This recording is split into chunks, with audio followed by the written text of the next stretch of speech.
Assalamu alaikum and welcome viewers. I hope you are fine and staying safe. Today I am going to share with you a very important topic. It is important not only for the students but for the professionals as well. My today's topic is letter writing. So let's discuss about it.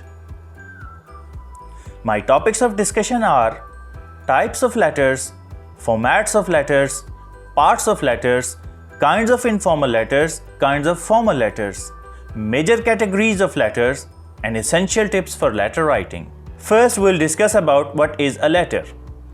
A letter is a written message to a person or organization. खत उस तहरीरी पैगाम को कहते हैं जो कि फ़र्द वाहिद या किसी भी इदारे को भेजा जाता है. It can be used to communicate with people at distance. खत का इस्तेमाल हम दूर दराज लोगों से राब्ते के लिए करते हैं. सीक इंक्वायरीज, किसी भी तरह की मालूमात हासिल करने के लिए करते हैं. Discuss matters of common concern, मुश्तरका दिलचस्पी के मामलात को ज़ेर बहस लाने के लिए करते हैं. कन्वे इंफॉर्मेशन, मालूमात शेयर करने के लिए करते हैं. मेंटेन गुड रिलेशनशिप्स, अच्छे ताल्लुकात बरकरार रखने के लिए करते हैं. लॉन्च कंप्लेंट्स, शिकायत के इंदराज के लिए करते हैं. रिकॉर्ड इंफॉर्मेशन, मालूमात को रिकॉर्ड करने के लिए करते हैं. बिजनेस ट्रांजैक्शंस, कारोबारी लेन देन के लिए करते हैं. अप्लाई फॉर जॉब एप्लीकेशन, या जब कभी हम जॉब के लिए अप्लाई करते हैं तो उस वक्त इसका इस्तेमाल करते हैं. Types of letters, informal and formal. ख़त की बुनियादी तौर पर दो इकसाम हैं, गैर रस्मी और रस्मी. Informal letter. An informal letter is usually personal and friendly in tone and is exchanged among family members, friends and social circles. Informal या गैर रस्मी ख़त ये वो ख़त होता है कि जिसका अंदाज़ दोस्ताना या ज़ाती नोयत का होता है, और ये खतूत हम उमूमी तौर पर अपने दोस्तों, अपने फैमिली मेम्बर्स और अपने समाजी हलकों में इसका इस्तेमाल करते हैं. Formal letter. फॉर्मल और business letters are written with a prescribed format and are used for official correspondence with authorities, dignitaries, colleagues, etc. रस्मी या कारोबारी खतूत को हम तयशुदा खाके के मुताबिक लिखते हैं, और ये खतूत उमूमी तौर पर सरकारी या दफ्तरी इस्तेमाल के लिए होते हैं, और हम इनका इस्तेमाल अपने हुकाम बाला के लिए या मोअज़्ज़िज़ीन के लिए या अपने हम मनसब लोगों के लिए करते हैं. 3 formats of letter writing. Different organizations use their own preferred formats. The following are the most common ones employed: block format, modified block format and semi-block format. हर ऑर्गेनाइजेशन और ऑफिस अपने तरजीही फॉर्मेट्स को फॉलो करते हैं, लेकिन उमूमी तौर पर ये 3 फॉर्मेट्स अपनाए जाते हैं. अब हम इनको वन बाय वन डिस्कस करते हैं. Format number 1, block format. Here in this format, entire letter is left justified and single spaced, double spacing between paragraphs only. इस फॉर्मेट में हम क्या करते हैं कि तमाम के तमाम जो हमारे लेटर के कंटेंट्स हैं उनको हम लेफ़्ट जस्टिफाइड करते हैं. आप देखिए यहाँ पर के तमाम जो इसके एलिमेंट्स हैं वो लेफ़्ट साइड पर मौजूद हैं, और पैराग्राफ्स के दरमियान डबल स्पेसिंग होती है. इसके अलावा तमाम के तमाम जो एलिमेंट्स हैं उनमें हम सिंगल स्पेसिंग करते हैं. Format number 2, modified block format. Same as the block format, the only exception is that closing and date is placed on the right side. ये फॉर्मेट भी ब्लॉक फॉर्मेट से मिलता जुलता है, लेकिन इसमें फ़र्क सिर्फ ये है कि इसमें हम डेट को और कंप्लीमेंट्री क्लोजिंग जो है उसको हम राइट साइड पर लिखते हैं. बाकी एंटायर मैटर जो है वो लेफ्ट साइड पर आता है. Format number 3, semi block format. This is same as the modified block format except the paragraphs are indented instead of left justified. ये फॉर्मेट भी मॉडिफाइड ब्लॉक फॉर्मेट से मिलता जुलता है. यहाँ फर्क सिर्फ ये पाया जाता है कि इसमें पैराग्राफ्स को इंडेंटेड किया जाता है. ये आप देख रहे होंगे कि एक टैब के बाद यहाँ हम लिखना शुरू करते हैं, तो हर पैराग्राफ को इसी तरीके से फॉलो किया जाता है कि इंडेंटेड पैराग्राफ्स होते हैं. बाकी सेम पैटर्न है. यहाँ मैं आपको एक बात बताता चलूँ कि इस वक्त वर्ल्ड वाइड जो सबसे ज़्यादा एक्सेप्टेड फॉर्मेट है वो फुल ब्लॉक फॉर्मेट है. Now the parts and format of informal letter. जब कभी हम इनफॉर्मल लेटर लिखते हैं तो उसको लिखने का अंदाज़ क्या है और उसके पार्ट्स कौन कौन से हैं, हम उसे देखते हैं. तो सबसे पहले यहाँ देखिए सेंडर्स एड्रेस. जो ख़त को लिखने वाला है उसका पता हम दाएं हाथ पर लिखते हैं. उसके बाद एक स्पेस देकर फिर डेट मेंशन की जाती है. और डेट लिखने का एक तो अंदाज ये है कि 20 अगस्त और 2020, या फिर आप इसको रिवर्स करके लिख सकते हैं अगस्त 20 एंड देन 2020। उसके बाद लेफ्ट साइड पर आप सैल्यूटेशन लिखते हैं, यानी कि जब आप किसी को मुखातिब करते हैं तो यहाँ पर आप सैल्यूटेशन लेफ्ट साइड पर लिखेंगे। और इसी तरह उसके बाद 1 स्पेस बिलो आप बॉडी को शुरू करेंगे, और बॉडी में आप देखते हैं कि 3 तरह के कंपोनेंट्स पाए जाते हैं। उसमें ओपनिंग रिमार्क्स होते हैं, उसमें बॉडी का कंटेंट होता है और फिर क्लोजिंग रिमार्क्स होते हैं। तो ये सब के सब आप जो लिखते हैं ये आप लेफ्ट साइड पर लिखते हैं। And then 1 space below comes the complimentary closing. जब आप कम्प्लीमेंट्री क्लोजिंग जो होती है वो सैल्यूटेशन के मुताबिक होती है, उसी की मुनासबत से होती है। कम्प्लीमेंट्री क्लोजिंग के बाद 1 स्पेस बिलो नेम और सिग्नेचर एरिया आता है। So here is a formal letter format and parts। यहाँ हम देखते हैं कि जब कभी फॉर्मल लेटर लिखा जाता है तो वो किस अंदाज से लिखा जाता है। तो यहाँ हमारे पास एक सैम्पल स्पेसिमेन मौजूद है जो कि फुल ब्लॉक स्टाइल को फॉलो करते हुए लिखा गया है। तो सबसे पहला जो कंटेंट है वो है लेटर हेड और हेडिंग का। ये आप देख रहे हैं कि इसको हम हमेशा पेज के सेंटर में लिखते हैं, और उमूमी तौर पर कंपनीज़ में ये प्रिंटेड फॉर्म में होता है, उनके अपने लेटर हेड्स प्रिंटेड होते हैं। उसके बाद तमाम का तमाम जो बिज़नेस लेटर है या फॉर्मल लेटर है ये लेफ़्ट जस्टिफाइड होता है, और इसमें हम क्या करते हैं, हेडिंग के बाद हम 1 स्पेस बिलो डेट पुट करते हैं। उसके बाद 1 स्पेस बिलो हम यहाँ इनसाइड एड्रेस लिखते हैं। इनसाइड एड्रेस वो होता है कि जिस शख्स को हम या जिस ऑर्गेनाइजेशन को ख़त लिख रहे हैं उसका पता यहाँ पर दर्ज किया जाता है। उसके बाद 1 स्पेस बिलो हम सब्जेक्ट लिखते हैं कि हमारा लेटर किस सब्जेक्ट से मुतल्लिक है, उसका मौजू क्या है, उसका उन्वान क्या है। उसके बाद 1 स्पेस बिलो हम यहाँ सैल्यूटेशन लिखते हैं। उसके बाद 1 स्पेस बिलो हमारी बॉडी शुरू हो जाती है, और बॉडी के जितने भी पैराग्राफ्स आप इसमें शामिल करेंगे तो आप देखिए कि सब के सब लेफ़्ट जस्टिफाइड होंगे, और जब पैराग्राफ ख़त्म हो जाएगा उसके बाद नेक्स्ट पैराग्राफ फिर लेफ़्ट कॉर्नर से ही शुरू होगा। इस तरह आप अपने पैराग्राफ्स लिखते चले जाएंगे। और उसके बाद फिर बॉडी के बाद 1 स्पेस बिलो आपने कम्प्लीमेंट्री क्लोजिंग करनी है, और कम्प्लीमेंट्री क्लोजिंग के बाद सिग्नेचर एरिया है। तो ये फुल ब्लॉक स्टाइल में आप इस तरीके से किसी भी बिजनेस या फॉर्मल लेटर को लिखेंगे। Now let's have a look what are the kinds of informal or social letters. Advice letter. A letter that is written to advise or suggest about doing or avoiding something. Advice letter informal letter की वो type है जिसमें हम किसी शख्स को कोई नसीहत या मशवरा के लिए लिखते हैं, और या हम कोई काम करने के लिए कहते हैं या किसी काम से इज्तनाब करने के लिए कहते हैं। Invitation letter. A letter that is written to invite someone to attend a program, function, ceremony, etc. is called invitation letter. Invitation letter वो होता है जो हम किसी शख्स को किसी भी प्रोग्राम, किसी भी तकरीब में शिरकत के लिए मदऊ करने के लिए लिखते हैं। Congratulation letter, a letter that is sent to a person congratulating him or her on achieving success or promotion is called congratulation letter. ये वो लेटर होता है जिसमें हम किसी को उसकी कामयाबी पर मुबारकबाद देने के लिए लिखते हैं। Condolence letter, a letter that is written to condole over the demise of our near ones is called condolence letter. ये वो ताज़ियती ख़त होता है जो हम अपने किसी करीबी की वफ़ात की सूरत में किसी करीबी को इजहार ताज़ियत के लिए लिखते हैं। ऐसे ख़त को हम कंडोलेंस लेटर बोलते हैं। Thanking letter, a letter in which we thank somebody for being helpful and cooperative to us is called thanking letter.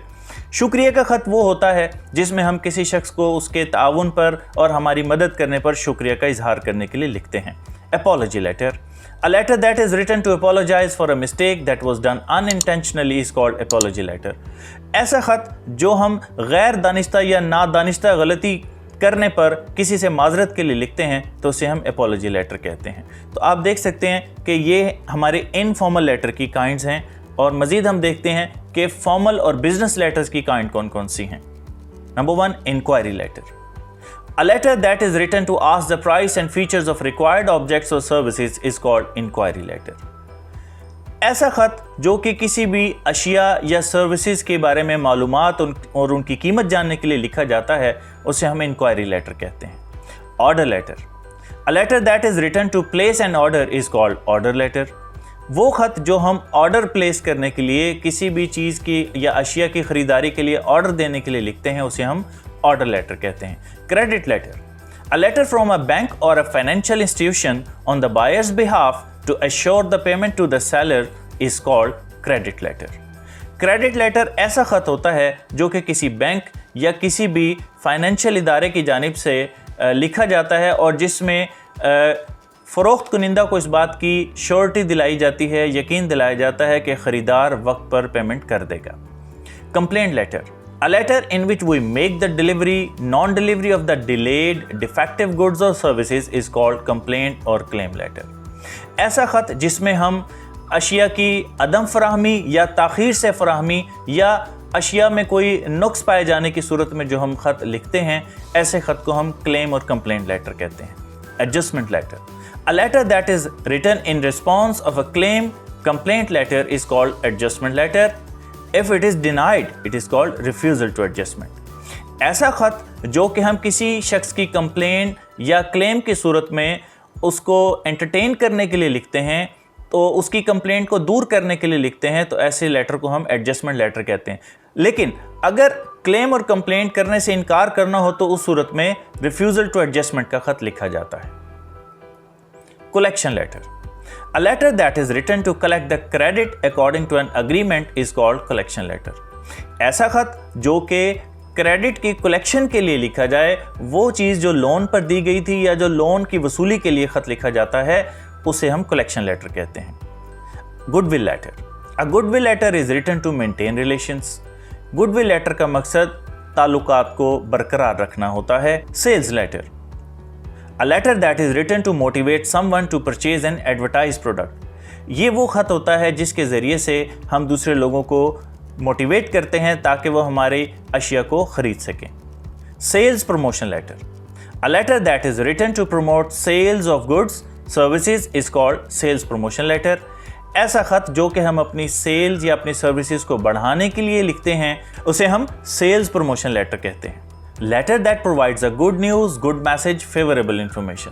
Good news letters वो हैं कि जो कि अच्छी खबर लेकर आते हैं और इनमें अच्छी मालूमात और पॉजिटिव मालूमात पाई जाती हैं। Letters containing appreciation, thanking, felicitations. इसी तरह इन खतूत में हौसला अफजाई, तारीफ़ और खुशी पाई जाती है। Positive, encouraging, uplifting, desirable contact, ये वो खतूत होते हैं जो कि मुस्बत होते हैं, हौसला अफजा होते हैं और ये वो खतूत होते हैं जिसमें हमारा मनपसंद मवाद पाया जाता है। Bad news letters, letters that provide a bad news, bad message and unfavourable information. ये वो खतूत होते हैं जो कि हमारे लिए नापसंदीदा या नाखुशगवार ख़बर लेकर आते हैं या हमारे लिए नामुवाफिक ख़बरें होती हैं। और इनमें कौन कौन सी कैटेगरीज पाई जाती हैं? रिजेक्टिंग अ जॉब एप्लीकेंट, जैसे कि अगर किसी ने जॉब के लिए एप्लीकेशन दी हो और उसको रिजेक्शन का सामना हो। डिनाइंग एन एम्प्लॉयज़ रेज़, इसी तरीके से किसी भी मुलाजिम या वर्कर ने अपनी तनख्वाह बढ़ाने के लिए अगर कोई लेटर लिखा हो और उसका इनकार आ जाए तो ये इस कैटेगरी में फॉल करता है। रिजेक्शन ऑफ अ प्रपोज़ल, किसी भी प्रपोज़ल को मुस्तरद कर दिया जाए। Rejecting a customers request for refund, अगर कोई कस्टमर रिफ़ंड के लिए रिक्वेस्ट करता है और उसको रिजेक्ट कर दिया जाए। As the main point is a bad news, keep your correspondence positive and courteous to avoid offending your readers. अब चूँकि ये खतूत बुरी खबरों पर मुश्तमिल होते हैं, लिहाजा इनको लिखते हुए इंतहाई पॉजिटिव और आपको बामुरव्वत होना चाहिए ताकि आप अपने पढ़ने वालों को नाराज़ न कर दें। Now here are some essential tips for letter writing. Follow the 7 C's। ख़त लिखने के लिए कुछ बुनियादी टिप्स हैं जिनमें के 7 C's के प्रिंसिपल्स हैं। सबसे पहले तो आपको इन्हें फॉलो करना चाहिए। अब ये कौन कौन से हैं जी? Be concise and to the point. ख़त लिखते हुए इख्तसार से काम लीजिए, जैसा कि आप जानते हैं कि brevity is the soul of writing. Be clear about your thoughts, आपके ख्यालात बिल्कुल वाज़ेह होने चाहिए। बी स्पेसिफिक एंड कंक्रीट, आप जब कभी ख़त लिखें उसमें ठोस मालूमात फराहम कीजिए। Be complete in information and details, मुकम्मल मालूमात और तफसीलात फराहम कीजिए। Be considerate, use you attitude, ख़त लिखते वक्त हमेशा अपने पढ़ने वाले को जहन में रखिए और उसके पॉइंट ऑफ व्यू से लिखिए। Be correct in the data, ख़त में आपका मवाद बिल्कुल दुरुस्त होना चाहिए, उसके अंदर हर तरह की मालूमात सही होनी चाहिए। Be professional and courteous in style and manner, ख़त लिखते वक्त पेशावराना अंदाज अपनाइए और बामुरव्वत रहिए। Send back your letter timely, do not delay, अपने ख़त का जवाब बर वक्त दीजिए और उसमें किसी तरह की ताख़ीर नहीं होनी चाहिए। When asked for advice, respond quickly. Give advice only on the subject you have been asked about. जब कभी कोई शख्स आपसे किसी तरह की नसीहत तलब करे तो उसको फौरी जवाब दीजिए और नसीहत सिर्फ उसी मौजू पर दीजिए जिसके बारे में आपसे पूछा गया है. Avoid comments or expressions of personal opinion unless they are complimentary. अपने ज़ाती कमेंट्स और तासुरात बयान करने से गुरेज कीजिए. हाँ, अगर आपसे कहा जाए तो तब आप अपने ज़ाती ख्यालात का इजहार कर सकते हैं. Even if your letter contains negative information such as declining a job offer, denying someone's credit, or declining to follow a suggestion, the tone should still be positive and courteous.